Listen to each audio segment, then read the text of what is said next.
उस बकरे वाली आवाज में स्तुति करने लगा। आज जो शिव के भक्त हैं वो पूजा करने के बाद देखिए ऐसे करते हैं, ऐसे करते हैं। भगवान इसको करने से भोलेनाथ प्रसन्न होते हैं, ससुर की याद आती है और प्रसन्न हो जाते हैं। आहुति में जो वो हवन में जो नारियल डाला जाता है, सूखा नारियल आहुति भर के, वो दक्ष प्रजापति के शीश का प्रतीक है, उसमें डाला जाता है। यज्ञ पूर्ण हुई, देवता लोग प्रसन्न हुए। यही सती महारानी दूसरे जन्म में पार्वती बनकर आई। अरे तेही कारण हिमगिर गृह जाई, जय जय सीताराम।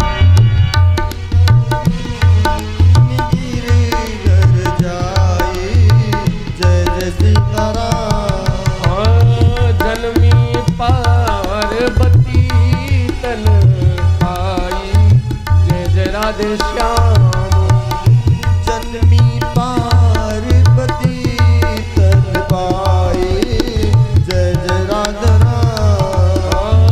जन्मी पार्वती तन पाई, जय जय राधे श्याम।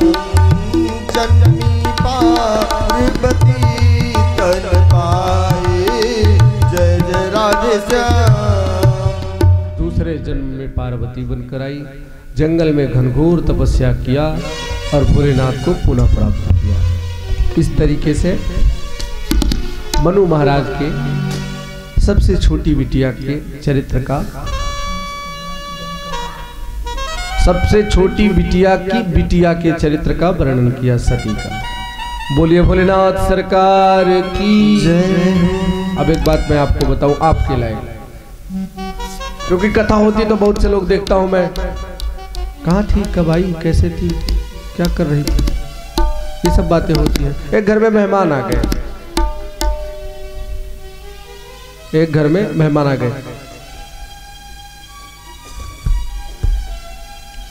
और मेहमान जाने का नाम ना ले। एक टाइम का भोजन हो गया, भैया सुनिए गौर से, मेहमान जाने का नाम न ले।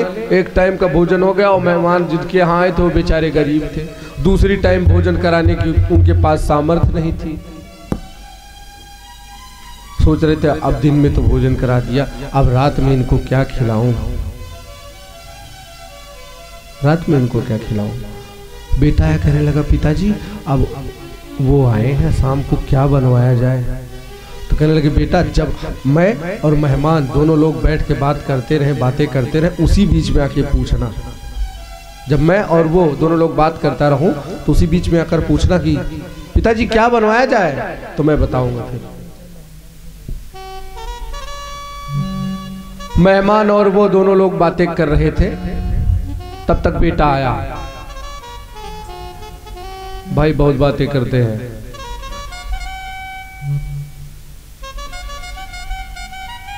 बेटा कहने लगा, पापा शाम को क्या बनवाया जाए। तो पापा बोले, क्या राक्षस है, अभी तो खाए थे दिन में, अब मेहमान को खाना हो तो पूछ लो, अगर मेहमान हाँ करे तो मानो राक्षस है। तो मेहमान ने भी कह दिया, नहीं हम भी नहीं खाएंगे। ये जो कथा हो रही है, एक गांव में एक यादव जी रहते थे। उन्होंने कहा कि महाराज, पंडित जी से, सत्यनारायण स्वामी की कथा होती है गांव में, पंडित जी के पास गए, कहने लगे कि पंडित जी हमें कथा सुना दीजिए अब की एकादशी को। पंडित जी ने कहा ठीक बिल्कुल सुना दे, खाली है एकदम, घर में बैठे हैं, जब कहो तब आके सुना दे, कोई दिक्कत नहीं। तो महाराज क्या क्या लगेगा। तो पंडितों का काम होता है कि कुछ चीज बता देते हैं, कुछ बताते भी नहीं। तो जल्दी में पंडित जी ने क्या कहा, डोरा सोरा लगेगा, यही सब लगता है डोरा सोरा। अब वो बेचारा उपाय यही डोरा और सोरा की किया था, लिए बैठा था। उतने में पंडित जी पहुंचे तो वो गेट पे ही पूछ पड़ा, पंडित जी हमें करना क्या होगा, जब आप कथा कहेंगे तो मैं क्या करूंगा। तो पंडित जी ने कहा, जो मैं करूंगा वही आप भी करना। अब यादव की बात समझ में आ गई, जो पंडित जी करेंगे वही मुझे करना है। पंडित जी पहुंचे अंदर तो देखे तो कहने लगे, डोरा क्या होगा। तो यादव ने जाना कि कथा शुरू, उसने भी कहा कि ये डोरा क्या होगा। जब वो पूछे कि ये क्या होगा तो वो भी कहे ये क्या होगा। पंडित ने एक झापड़ मारा वो भी दौड़कर पंडित जी को एक झापड़ मारा। अब वो कथा शुरू हुई, यहां तक बात बढ़ गई कि पटकी की पटका हो गई, कभी पंडित नीचे कभी यादव नीचे।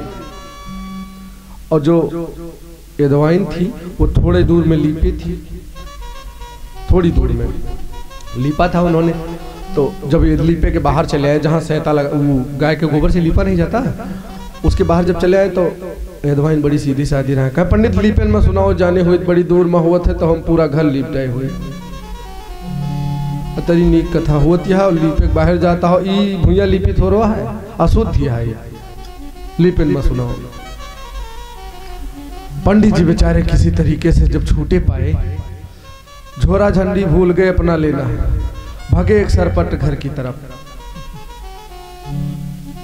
अब जब घर पहुंचे तो पंडिताई ने पूछा, कहा भाव क्या हुआ इतने तेज से? अरे बात मत करो, बैठने दो। पंडित जी बैठ गए। तो जो अभी मैंने बताया यदवाइन जी को, वो बड़ी सीधी सादी थी। तो उन्होंने कहा, अरे राम राम राम, पंडित जी इतनी सुंदर कथा कहे, अपना सीधा पिसान भी नहीं ले गए, बड़े सरल व्यक्ति हैं, लाओ हम ही पहुंचा देते हैं। और उधर पंडिताइन एकदम आवेश में, आने दो भी सीधा लेकर आएगी। कटवासे का डंडा काट के गेट के बगल रख दिया था। अब जैसे यादव जी की पत्नी शिकहुला में लेकर अपना चली आ रही थी, द्वार खटखटाया। अब खोलते ही साथ सड़ाक सड़ाक सड़ाक 3-4 डंडा जब इनको मारा तो फेंक कर ये भी भाग के आई। तो यादव से कह रही थी, यादव कथवा सुने में बहुत नीक लाग, मिसरा उन्हें दिए गाढ़ पर गा। तो कथा इस तरीके की भी होती है। कथा कहने वाला भी अच्छा होना चाहिए और सुनने वाला। श्रोता वक्ता ज्ञान निधि कथा राम के गुण। जब दोनों कहने वाले और सुनने वाले दोनों अच्छे होंगे तब कथा में आनंद आएगा। अब पंडित जी अध्यात्म में डूब जाए और करुण रस सुनाए और जो पब्लिक रहे वो गाना गाए तो अच्छा नहीं लगता। और भी एक बात बता दूं, कथा सुनने से कितना बड़ा लाभ होता है। चाहे एक शब्द ही कान में पड़ जाए, एक ही शब्द कान में पड़ जाएगा, पूरा जीवन बदल देगा। एक गांव में कथा हो रही थी, सब लोग जाते थे। तो ये भी पंडित जी भी थे। पंडित जी का इतिहास ज्यादा कथाओं में आता है। ये भी पंडित थे। तो इनकी पत्नी ने कहा, अरे बाबा आए हैं, बड़ी सुंदर कथा कह रहे हैं, चले जाओ सुनो। अरे क्या जाए, 2 दिन बीत गया, 3 दिन बीत गया, 4 दिन बीत गया, जाने का नाम ही न ले। भोजन के बड़े प्रेमी। एक दिन पत्नी ने कहा, आज नहीं जाओगे तो भोजन ही नहीं बनाएंगे। अच्छा जाएंगे, बना दो, भोजन कर ले फिर जाए। भोजन बना, भोजन किए, घर से निकले। पांडाल जब पहुंचे तो पंडित जी ने कहा, आइए बैठिए। पंडित जी ने कहा, आइए बैठिए। और ये जब बैठ गए, इन्होंने सोचा हमें लागत है हम कल ही चीन एक ताई कहा था कि आइए बैठिए। आइए बैठ गए और बैठते ही साथ थोड़ी सी जगह बनाई, लेट के सो गए। और उसके बाद जब कथा संपन्न हुई, जय जयकार हुई, तो इनको बगल वाले ने, अरे भैया उठो, प्रसाद बट रहा है, प्रसाद तो ले लो। उठे, प्रसाद लिया। तो पंडित जी ने कहा कि प्रसाद खाइए, अपने अपने घर को जाइए। इतना ये सुन पाए इतनी देर में। आइए बैठिए, प्रसाद खाइए, अपने अपने घर को जाइए। जब घर पहुंचे तो पंडिताई ने पूछा, महाराज गए थे, कथवा का सुने? अरे क्या बताएं, कथा क्या सुने। जाते ही साथ उन्होंने मुझे चिन्ह लिया, पहचान लिया। अब उन्होंने कहा आइए बैठिए, तो मैं जाके बैठ गया। नींद लगी, सो गया। और जब मैं उठा तो उन्होंने कहा कि प्रसाद खाइए, अपने अपने घर को जाइए, चले आइए। इतने हुआ तो कहा, बस इतना ही तुम्हारे लिए काफी है, तुम्हारे लिए इतना ही काफी है जितना सुन के आए हो। तो क्या करें अब हम? बेल होता है, बेल जानते हैं, बेल का फल होता है, उसी में छिद्र करके इनके लिए 108 की माला बनवा दी। और इंदारा पे जिससे पानी निकाला जाता है उसको क्या बोलते हैं? गोल गोल नाचती है, क्या क्या बोलते हैं? पाठक जी बता रहे गड़ारी बोलते हैं। उसी पे इनको माला कहने को कर दिया कि जब तक मैं भोजन बनाऊं तब तक आप यही इसी का जाप करिए, आइए बैठिए, प्रसाद खाइए, अपने अपने घर को जाइए। ये इसी को करते थे। अब एक दिन इत्तेफाक से इनके घर में सेंध काट रहा था चोर। अब जैसे काटा वो, इन्होंने उस चोर ने अंदर जैसे अपना सर डाला, तैसे इन्होंने कहा कि आइए बैठिए। तो चोर को लगा कि हमें लगता है पहचान गए, देख लिए, भाग भी नहीं सकते। उतने पे रुक गया, उतने पे रुक गया चोर, अंदर हल्की रुक गया। तब तक इन्होंने कहा प्रसाद खाइए। तो अब चोर सोचने लगा कि पूजा भी कर रहे हैं, प्रसाद वरसाद देंगे। अब बैठे थे चोर पास में उनके, अब वो ही करते रहे। जब उठे तो कहने लगे भैया तुम लोग कौन? कहा महाराज हम आए थे चोरी करने आपके घर में, आपने तो कहा कि आइए बैठिए, प्रसाद खाइए, तो हम बैठे हैं। चोर ने कहा महाराज माफ कर दीजिए गलती। अब यहाँ कहीं इस एरिया में कहीं चोरी करेंगे तो आधा पहले आपको लाके दे देंगे, तो उसके बाद हम कहीं दूसरी जगह पर जाएंगे। भागवत का 2 शब्द सुना था पंडित जी ने, आइए बैठिए, प्रसाद खाइए, अपने अपने घर को जाइए। जिसमें भगवान के स्वरूप का गायन हो, जिसमें भगवान की महिमा का गुणानुवाद हो। वरना जीवन तो सब जिया करते हैं, पशु पक्षी भी। भगवान मानव शरीर देता है तो कुछ करने के लिए देता है। मानव शरीर देता। अच्छा, बाबा गोस्वामी तुलसीदास जी ने लिखा बड़े भाग्य मानुष तन पावा। अगर वो चाहते तो लिख सकते थे बड़े भाग्य गधा तन पावा, लेकिन मनुष्य को ही उपमा क्यों देते हैं? मनुष्य एक ऐसा व्यक्ति है कि वो चाहे तो अपना मार्ग प्रशस्त कर ले, भगवान के चरणों में अनुराग हो जाए, भगवान की भक्ति हो जाए जीवन में। ये मानव का कर्म है।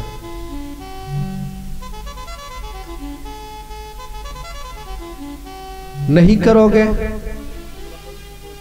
और पैसा थोड़ा बहुत कमाने लगे तो अभिमान आएगा जीवन में, और जब अभिमान आएगा तो दूसरों के हाथ से उपहास करोगे कि ये ऐसे हैं, वो ऐसे हैं, उनका मुंह टेढ़ा है, उनका हाथ टेढ़ा है।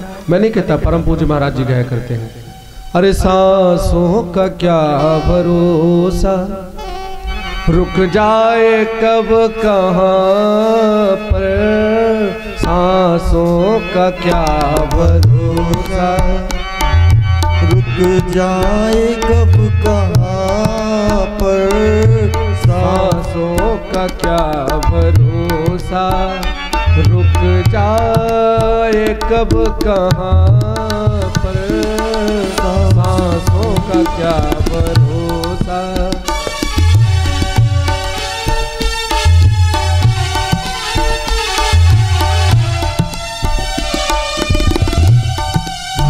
और कहते हैं वो, मत हंस कभी किसी पर, न सता कभी किसी को, मत हंस कभी किसी पर,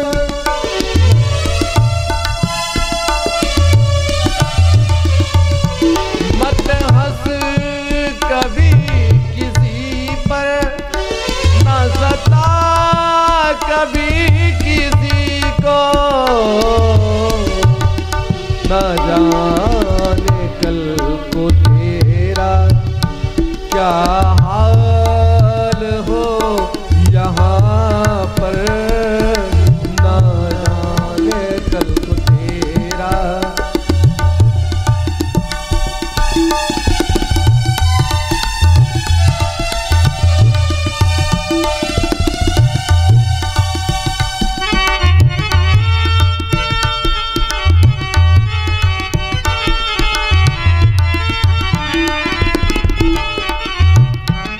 महाराज जी कहा करते हैं, मत हंस कभी किसी पर, कोई कैसा भी हो हंसना नहीं चाहिए, ना सता कभी किसी को सताना नहीं चाहिए। लेकिन सताने का मतलब ये नहीं है कि वो तुम्हें मारे और तुम उसको बैठ के बहुत सुंदर भैया बहुत सुंदर, ऐसा भी नहीं करना चाहिए। अकड़ होनी चाहिए, लेकिन उतनी अकड़ होनी चाहिए जिसमें अपनी सुरक्षा हो जाए।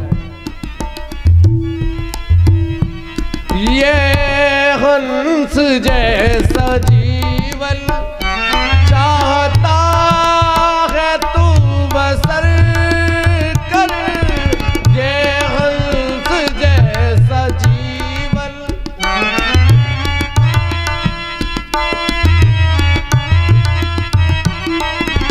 ये हंस जैसा जीवन चाहता है तू बसर कर, इज्जत से नाम तेरा, इज्जत से नाम तेरा आ जाए घर जुबा पर, सांसों का क्या भरोसा, रुक जाए कब कहाँ पर, सांसों का क्या भरोसा।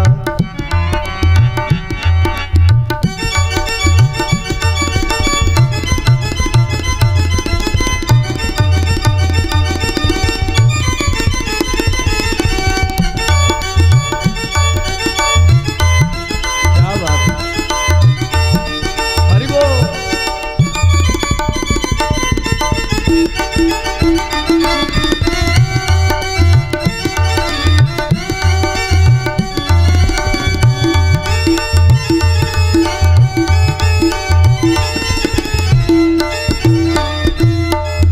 अंतिम लाइन में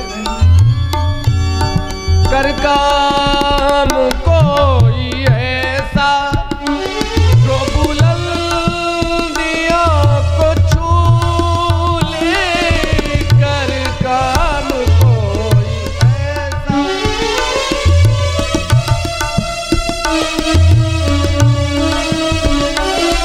हाँ कर काम कोई ऐसा जो बुलंदियों को छू ले, इज्जत से नाम तेरा, इज्जत से नाम तेरा आ जाए हर जुबा पर, सांसों का क्या भरोसा, रुक जाए कब कहाँ पर, सांसों का क्या भरोसा। कोई भरोसा नहीं है, कब कहाँ पर रुक जाए कोई भरोसा नहीं, तो इसलिए सोच समझ कर काम करना चाहिए। महाराज परीक्षित ने कहा सुखदेव जी से, प्रभु आपने बताया था मनु महाराज की 3 पुत्रियां थी, आहुति, देहुति, प्रसूति, और 2 पुत्र भी थे, आपने ही बताया था। तो महाराज हमें उनके छोटे पुत्र का चरित्र सुनाइए। कहने लगे राजन सुनिए। उनके छोटे पुत्र का चरित्र ये है, उनका नाम था उत्तान पाद। उत्तान माने उल्टा, पाद माने चरण।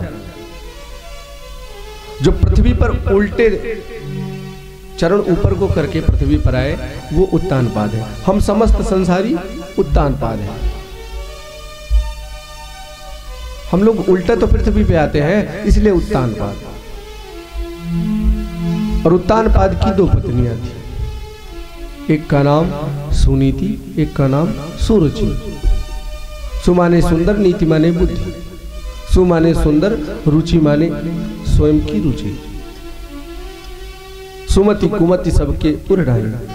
हमारी 2 पत्नियां सुंदरमती और कुबुद्धि, ये 2 पत्नियां हैं। उत्तान पाद जी का प्रथम विवाह हुआ सुनीति जी के साथ में। सुनीति जी के साथ में प्रथम शादी हुई थी। काफी वर्ष व्यतीत हो गए, कोई बच्चा ना हुआ। तो एक दिन सुनीति ने कहा, राजन हमें लगता है हमसे कोई संतति होगी नहीं, आप अपना दूसरा विवाह कर लीजिए।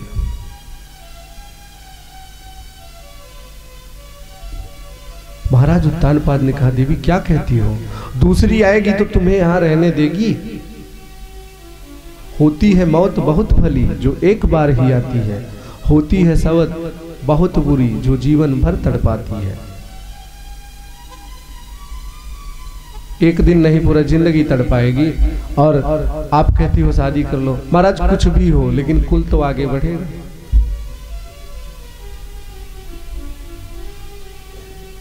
पत्नी के कहने पर स्वीकृति दे दिया, ठीक है देवी मैं दूसरा विवाह करूंगा। दूसरा विवाह सुरुचि से किया। और सुरुचि जब आई डोले पर ही थी तो कहने लगी, मैं महल में प्रवेश तभी करूंगी जब इसको पहले घर से बाहर निकाला जाए। उत्तानपाद कहने लगे, देवी मैंने कहा था वो आएगी तो तुम्हें महलों में नहीं रहने देगी। घर के बाहर कुटिया बनवा दी और उसी कुटिया में सुनीति रहने लगी। सुरुचि महलों में रहने लगी, सुनीति कुटिया में रहने लगी, छप्पर में। ईश्वर की दया से सुरुचि को एक पुत्र प्रकट हुआ जिसका नाम उत्तम हुआ। उत्तम माने सर्वज्ञ, सर्वश्रेष्ठ जो अपने को माने उसी को उत्तम कहा जाता है, सबसे अच्छा। और एक दिन की बाद उत्तानपाद जी चले गए शिकार करने के लिए। आते समय रात्रि हो गई तो सुनीति के ही कुटिया में रुक गए। भगवान की इच्छा एक पुत्र इनको भी हुआ जिसका नाम हुआ ध्रुव।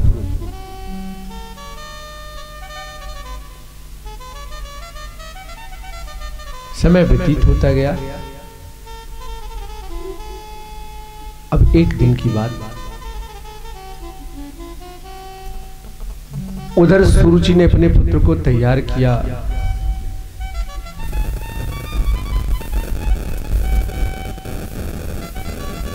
क्या है देखिए इसको।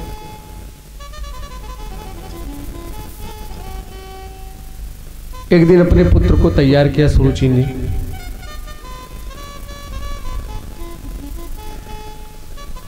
राजा के सिंहासन के पास खेल रहा था। उधर से सुनीति ने भी अपने पुत्र को तैयार करके भेज दिया।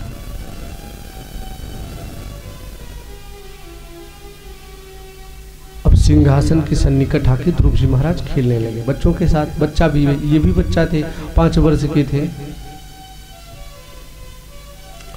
अब 5 वर्ष का अबोध बालक, उसे विशेष चीजों का भानु नहीं होता, खेलना खाना जानता है बस। महाराज उत्तानपाद ने ध्रुव को देखा तो कहने लगे, ये भी तो मेरा बेटा है। उठा लिया, गोद में बिठा लिया, तू भी मेरा लाल है, लाड प्यार देने लगे, तू भी मेरा बच्चा है, इस तरीके से करने लगे। तो सुरुचि अंदर से आई, ध्रुव को पकड़ा, उठाकर नीचे डाल दिया। आपने इसको गोद में कैसे बिठा लिया? ये मेरी सवत का बच्चा है। बिठाना है तो उत्तम को बिठाते गोद में। इस तरीके से जब ध्रुव जी ने देखा तो कहने लगे, मां मैं पिताजी की गोद में इसलिए नहीं बैठ सकता क्योंकि मैं आपके सवत का बच्चा हूं, इसलिए।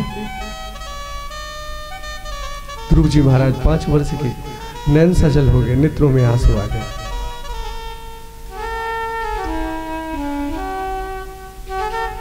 नेत्रों में आंसू लेकर बोले ध्रुव जी महाराज, मां मैं सिर्फ इसलिए नहीं बैठ सकता कि मैं अभागन का संतान हूं।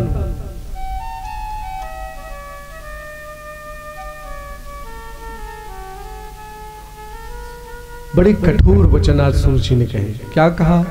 तपसाराध्य पुरुषम तस्यैव अनुग्रहीण वे गर्भे तुम साधयात्मानम यदिच्छसि नृप आसनम।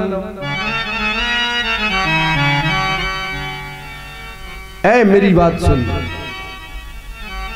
तपसा आराध्य पुरुषम, तुझे इस सिंहासन पे बैठने का शौक है ना बेटा, तो तू जंगल चला जा, तपस्या कर, भगवान प्रकट हो तो उनसे ये वरदान मांग लेना कि अब की बार जब मेरा जन्म हो तो सुरुचि माँ के गर्भ से हो। ये जो शब्द है ये भक्त का ही अपमान नहीं कर रहे हैं, भक्त और भगवान दोनों का अपमान कर रहे हैं। जंगल जाएगा, तपस्या करेगा तो भगवान मिलेंगे, भगवान मिलेंगे तब तुझे मेरे गर्भ में आना मिलेगा, तब तुझे मेरे गर्भ में आना मिलेगा, यानी कि मेरा गर्भ भगवान से भी ऊपर है। 5 वर्षीय